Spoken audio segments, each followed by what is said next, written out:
Être consommateur, c'est aussi peut-être vouloir tout simplement rompre avec la société de consommation elle-même et pas simplement consommer mieux à l'intérieur de ce qui est le monde de la consommation.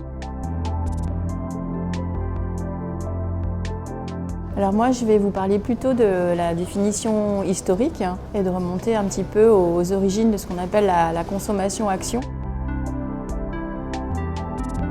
Alors les mouvements de consommateurs, ils ont une histoire et il est bon de le savoir aujourd'hui. Ça commence il y a finalement au 19e siècle quand des socialistes utopistes et puis aussi des chrétiens sociaux, ce qu'on appelle le catholicisme social, va se soucier justement de ce que les travailleurs consomment, notamment au plan alimentaire. Et donc ils vont développer tout un mouvement coopérativiste, ce qu'on appelle les coopératives de consommateurs. Et donc en 1912, on oublie souvent, il y a la première fédération des coopératives de consommateurs qui est donc créée par un proudhonien catholique social qui est Charles Gide.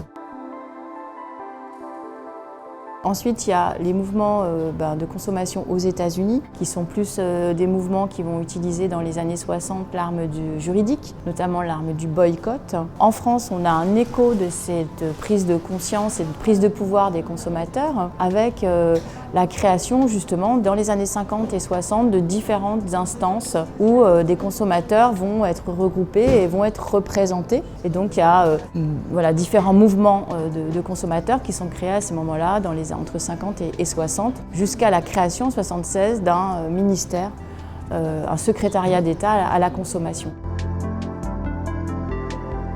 Aujourd'hui, on voit arriver un autre visage du consommateur qui va s'originer dans les années 70 jusqu'à aujourd'hui, qui est justement le consommateur anti-consumériste, c'est-à-dire le consommateur critique ou celui qui veut justement sortir de la consommation et donc qui critique la société de consommation même. Donc il n'y a pas l'idée de la réformer de l'intérieur, mais on retrouve peut-être l'aspiration de l'auto-organisation des consommateurs des premiers mouvements des années du début du XXe siècle. Être consommateur, c'est aussi peut-être vouloir tout simplement rompre avec la société de consommation elle-même et pas simplement consommer mieux à l'intérieur de ce qui est le monde de la consommation.